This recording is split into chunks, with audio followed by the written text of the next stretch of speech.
France, where 20% of the population were very rich, and all they did was party. It's okay though, because only 80% of the population were poor and starving. It's fine. Prince Louis was getting married to Marie Antoinette. Let's celebrate. Okay, okay. Now with the important part. France went to war with Britain. Good job, buddy. You lost. Now you are broke as heck. And by that I mean in severe financial debt. Hey guys, we're really broke. Maybe we should stop partying. Ha ha ha. No, we party harder. As the wealthy people had all of their parties, the poor, starving people had to pick up the slack. But it was okay to the rich, because in their eyes, God had made the poor people to do the dirty work, and made them to live in luxury. This is just how society worked, and they just accepted that, because that's how it's been for multiple centuries. When the poor started to question it, why do the poor have to be poor? Just because they were born into it? It's unfair. We should all be able to move up. Why do we even need a king? Who decided that? Wow, that's very enlightened of you. And that started the Age of Enlightenment. People were starting to question their nation. Was it really all that good? In the middle of that going on, hello, Prince Louis. Your grandpa died this morning from smallpox, so now you have a country to take care of. Oh, yeah, and things you need to know. France has no money, and there are a lot of angry people who are starting to question how necessary you are. That's it. Prince Louis became King Louis XVI in May 1774. He wasn't a very bright man, and he knew it. He was barely able to rule a nation, especially one in crisis. The first thing he did was try to get revenge on Britain by financing their American colonies. Hey, Louis, that was very nice of you to do that for us. Yeah, no problem. About the Thank you. Goodbye now. Wait! Just great. Now France was even more broke, and they didn't know what to do, but then they had an idea. What should we do? Maybe we could stop spending so much money on the Queen? That's the worst idea I've ever heard. Oh, I know. We can tax the poor. That's a great idea. So that's what they did. They had a tax for almost everything.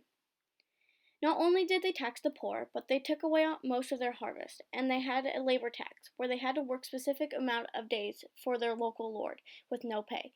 This led to angry, violent people. They were mad for a bunch of reasons. But they were really mad because of how inconsistent the taxes were throughout the nation, and how the two higher social classes had little to no taxation. What could make them more angry? They were about to explode. What could make it worse? Nothing, right? Wrong. At the worst time, natural disaster caused all of their crops to die. What were they going to do now? They were really starving, especially since the price of bread went considerably up. The wealthy were not hurt during this time, since they could afford grain and wheat. So the poor began to riot. They broke things, set things on fire, stole bread from bakeries, and bakers were accused of keeping bread for themselves and sometimes even hanged. King Louis had to come up with something. Everyone was telling him that he needed to do something about it. So what did he do, you ask? He summoned the Estates General. The Estates General is the closest thing France had to a government. Every social class had one vote. This was not fair because the rich and the nobility had more in common, so they voted against the poor. Even though there were more poor people than rich, they only had one vote, so no matter how many people voted for the same thing, it only counted once. And they thought since they were 98% of the population, that they could go off and start their own government. But King Louis locked them out of their building. Ha, suckers, what are you going to do now? Find another building that's not locked? And that's just what they did. They found a building down the road. It was an indoor tennis court, where on June 20th, 1789, they all took the tennis court oath, saying that they would have meetings until the king gives them what they demand, equality and economic reform. The people who agreed to the oath contained some of the smartest people, including Maximilien Robespierre and Georges Danton, and there were even some people from upper classes that joined them. Some of these men formed a new political party called the Jacobin Club and became leading figures. Most of the Third Estate wanted equality, but as time went on, more people would want something crazier, the removal of the king entirely. Fear took over. Suddenly, everyone had something to fear. The king feared that he would lose his position, so he called in the military to take position around Paris. The Third Estate heard the rumors and were scared that he would have them arrested and maybe even executed. Fear turned into anger, and anger turned it into violence. They didn't want their reform to be demolished, so they decided that they needed to go one step further: revolution. They also decided that they needed to arm themselves, so they had the National Guard on their side. and very quickly troops from the French military moved to the revolutionary side. The Third Estate got mad and started to riot. The problem was that they didn't have any gunpowder, but they knew exactly where to get some. They surrounded the Bastille and demanded, Governor Delaunay, give us the gunpowder. But Governor Delaunay was like, no, losers. But what he did do was bring in a couple of people from the crowd from some negotiation. The rowdy crowd got impatient and went inside to fight off the French troops. They also cut Governor Delaunay's head up and put it on a pike and marched around with it. The National Assembly heard about the violence and put them all under arrest for murder. JK, they were like, you did that? You guys are savages. Good job. This would become the beginning of the most famous part of the French Revolution. This expectation of violence was the result of the Jean-Paul Marat writings. He was a man of science that had a horrible skin condition that kept him confined to a bathtub. He wrote an article in the newspaper called A Friend of the People that basically said to execute everyone, and that article got very popular and spreaded more fear and anger. In August, the leaders of the National Guard adopted the Declaration of Rights of Man, the citizen that gave liberty and equal rights to all men, and by men I mean women still had no rights whatsoever. The poor people were still starving. The king didn't understand what was going on since he lived in a place where most people had money. The women in Paris were angry that they didn't have rights and they were still starving. So unfair. They marched all the way down to Versailles. Along the way, tens of thousands of people joined them. What's outside of our palace? Poor people. Why? 'Cause they are starving. Then let them eat cake. Some of the crowd broke in the palace with the intention of killing the queen, but she escaped through a secret passage in her bedroom. As she did, the crowd killed many people and raised their heads on pike. King Louis was hated by a bunch of people, so he had to stay on people's good side. Hey Louis, you need to stop having parties and give us your money. Great, I hate all of those parties, and I love being broke. Here's all of my money. He didn't like all this revolutionary stuff, and how he did everything that people told him just so they didn't kill him. So he had a plan. Luckily, he had an Austrian wife, so he snuck off to Austria. But he didn't think about how he could tell them that he's not King Louis, so he got caught. His act was over. They could tell that he didn't even care about the revolution. People hated him and even called him a traitor.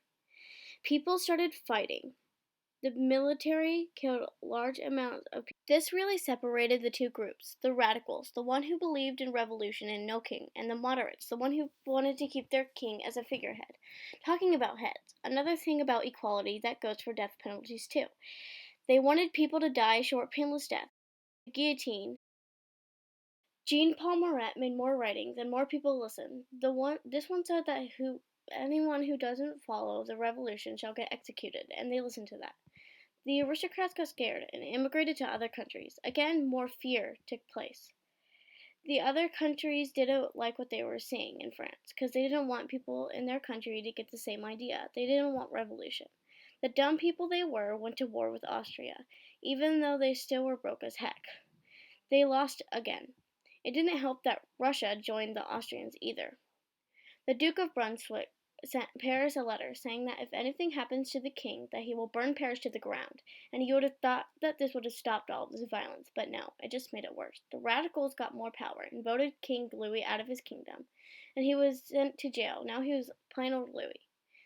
On September 22nd, 1792, the National Convention declared the French Republic. The people who showed the slightest way that they didn't believe in the revolution went to jail. As France got smaller, people started to panic. Most of their rulers left France, so the leaders of the National Guard had full control. And prison was getting to become too full. So what did they do, you ask? They killed many people with a guillotine. But most people were still angry. They wanted King Louis to die, since they were, after all this, going to let King Louis go back to his throne. But how could they do that if he is dead? They killed Louis. People outside of Paris did not get harsh penalties for not believing in the revolution, so they were angry when they heard that they had to fight for the revolution. They invited Britain to come over and have some tea and asked if they wanted to stay and occupy the city. Republic was a big no-no, so they sent a young, unknown captain by the name of Napoleon. The city was taken back by France, and Napoleon was raised to the position of general. The moderates started to gain more power, and Jean-Paul Marat said that they should just kill off all the moderates. That did not go well for him, for he got arrested. Maximilien Robespierre told everyone to arm themselves, that the moderates were violent and trying to attack them. On May 31st, 1793, the moderates were all arrested. From that moment on, Maximilien Robespierre had all the power. A woman named Charlotte was not too happy about all this and blamed Jean-Paul Marat. So she wanted to bring peace back to France. So she traveled to Paris and murdered him. She got executed, but peace that she wanted for France quickly died with her. They praised Jean-Paul Marat and used his word like it was the Bible. They got more violent. They started to pick up every little bad thing anyone did. You all, you were all sent to the guillotine. This is how they spooked the enemies around them. The Queen was found guilty of treason and sent to the guillotine on October 16th, 1773. The food situation was not as bad. I wonder why. Maximilien Robespierre started to go mental, but he made a very big mistake. He made a list of new enemies that he was going to send to the guillotine and told them that many of you are on it. But they said, "What if we sent you to the guillotine first?" And that's what they did. 2 days later, Maximilien Robespierre was the last person to be sent to the guillotine.